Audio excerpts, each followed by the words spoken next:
इससे ज्यादा क्या कुत्सित काम होगा कि देश की आधी आबादी के पीछे छिपकर महिला आरक्षण को ढाल बनाकर, महिला आरक्षण को एक्सक्यूज बनाकर नरेंद्र मोदी और बीजेपी इस देश के विभाजन में लगे हुए हैं, इस देश को बांटने में लगे हुए हैं, संघीय ढांचे और संविधान दोनों पर प्रहार करने पे लगे हुए हैं। एक काम कीजिए मोदी जी, महिला आरक्षण के पीछे मत छुपिए और महिला आरक्षण के पीछे छुपकर अपनी शकुनी चालें तो बिल्कुल मत चलिए।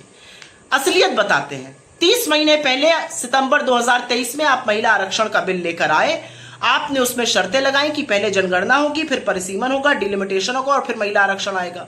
विपक्ष ने सर्वसम्मति से वो बिल पास तो करवाया, लेकिन बार बार कहा ये शर्तें हटा दीजिए, तुरंत महिलाओं को आरक्षण दीजिए। 2024 में लोकसभा की तस्वीर ही बदल जाती, 1/3 महिलाओं की वहां तूती बोलती। आपने तब ऐसा नहीं किया। और यही नहीं, ओडिशा में, आंध्र प्रदेश में, महाराष्ट्र में, हरियाणा में, बंगाल में, तमिलनाडु में, केरलम में, असम में, पुदुचेरी में, तमाम ऐसे राज्य जहां पर उसके बाद चुनाव हुए, वहां पर महिलाओं को इसका फायदा मिलता। लेकिन आपने ये काम नहीं किया। आपने महिलाओं को उस समय आरक्षण नहीं दिया क्योंकि आपकी नीति और नियत दोनों में हमेशा से खोट थी।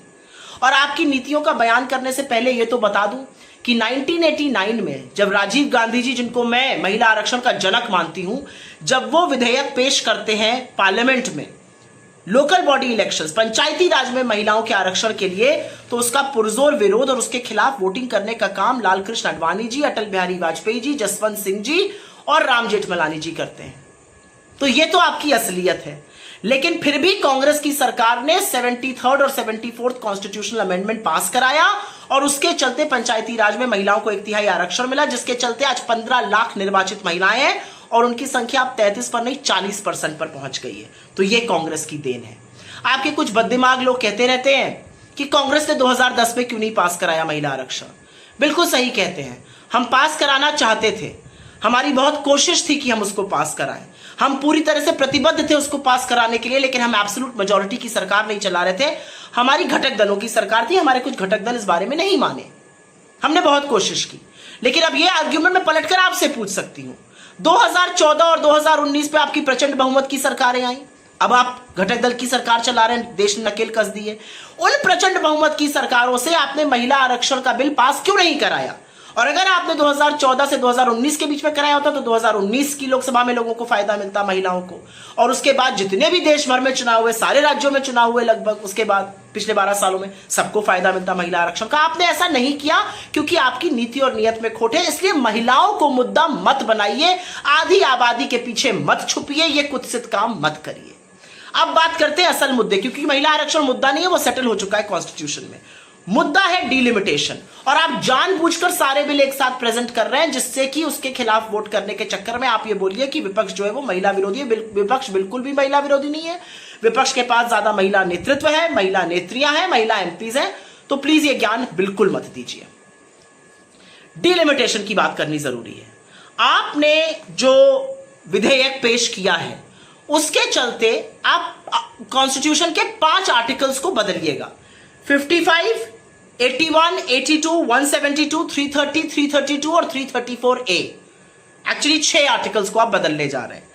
और आप इसलिए 7 आर्टिकल्स को आप इसलिए बदल रहे हैं क्योंकि डिलिमिटेशन कब होगा, कैसे होगा और कौन सा सेंसस, कौन सी जनगणना का इस्तेमाल होगा, इसका फैसला कॉन्स्टिट्यूशन के ये आर्टिकल्स करते थे।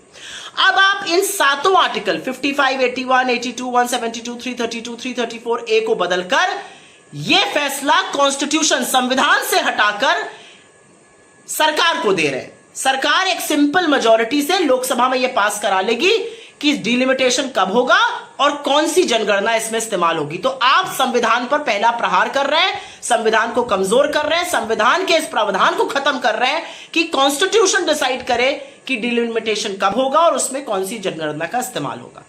अब लोगों की जानकारी के लिए थोड़ा सा यह बताना जरूरी है कि क्योंकि नॉर्थ और साउथ की पॉपुलेशन ग्रोथ अलग अलग रही है, तो अभी तक 1971 की जनगणना पर सीट्स बनी है और उनकी बाउंड्री 2001 की जनगणना पर तय हुई है।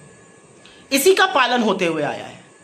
अब सरकार का कहना है कि हम 2011 के सेंसस का इस्तेमाल करेंगे और उसके बेसिस पर हम डिलिमिटेशन करेंगे। इसमें क्या आपत्ति है? इसमें पहली आपत्ति यह है कि 2011 का जो जनगणना है वो पुरानी हो चुकी है।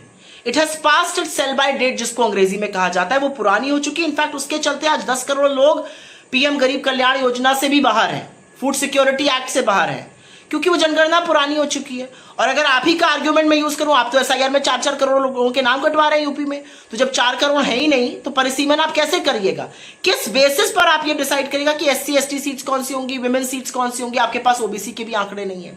तो आप जो काम कर रहे हैं वो एक गलत डेटा, एक फ्लॉड डिलिमिटेशन करने जा रहे हैं और अनडेमोक्रेटिक तरीके से करने जा रहे हैं, यह भी समझना जरूरी है।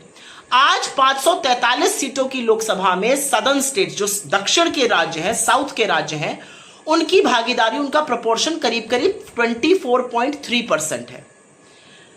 850 लोकसभा सीट जो आप करने जा रहे हैं उसमें वो घटकर 20% के आसपास रह जाएगा। आज की तारीख में जो नॉर्थ इंडियन 5 स्टेट्स हैं उनकी भागीदारी करीब करीब 37% है, 5 नॉर्थ इंडियन स्टेट्स की, वो बढ़कर 43% हो जाएंगी। तो आप नॉर्थ वर्सेस साउथ की भी लड़ाई लगा रहे हैं। और असलियत यह है कि साउथ की इन स्टेट्स ने अपनी जनसंख्या का कंट्रोल किया, उनके ह्यूमन डेवलपमेंट इंडेक्स, उनका शिक्षा, उनका स्वास्थ्य का स्तर ज्यादा बेटर है, मैन्युफैक्चरिंग ज्यादा होती है, उनको जीएसटी पर वो ज्यादा टैक्स देते हैं लेकिन मिलता कम है, ये सारी चीजें हैं। तो आज सवाल यह पूछा जाएगा कि किस बेसिस पर आप ये प्रोपोर्शनेट घटा रहे हैं? अमित शाह रैली में जाकर कहते हैं हम तो डबल करेंगे सीट जी, 50% से बढ़ाएंगे। ये आपके बिल में क्यों नहीं लिखा है? बिल में ये बात कहीं नहीं लिखी है, अमित शाह रैली में कह रहे हैं। तो देश की जनता जो कानून का विधेयक पेश हुआ है उसको माने या अमित शाह के जुमलों को माने? अब एक एग्जाम्पल से आपको बताते हैं। केरलम में 20 सीटें हैं, 50% के हिसाब से अगर इनकी माने भी तो वो बढ़कर 30 हो जाएंगी। यूपी में 80 सीटें हैं, वो बढ़कर 120 हो जाएंगी। तो अभी यूपी और केरलम में 60 सीटों का अंतर है, 20 और 80, फिर हो जाएगा 120 और 30, 90 का अंतर। और 2011 के सेंसस के चलते एक चीज और होगी, डबल करने की बात कर रहे हैं ना, तमिलनाडु में मान लीजिए 39 सीट्स हैं, ये कह रहे हैं वो बढ़कर 58 हो जाएंगी, लेकिन 2011 के सेंसस के चलते क्योंकि पॉपुलेशन को कंट्रोल करके वहां पर रखा गया है, वो घटकर 48 हो जाएंगी। इन सब बातों का कोई जवाब नहीं है। देश को एक आग में झोंक देने का काम, जबरदस्त तरीके से अनडेमोक्रेटिक फ्लॉड डिलिमिटेशन लागू करने का काम नरेंद्र मोदी की सरकार करने पर उतारू है। और प्रत्यक्षम किम प्रमाणम, बीजेपी को डिलिमिटेशन करते हुए असम और जम्मू कश्मीर में सबने देखा है।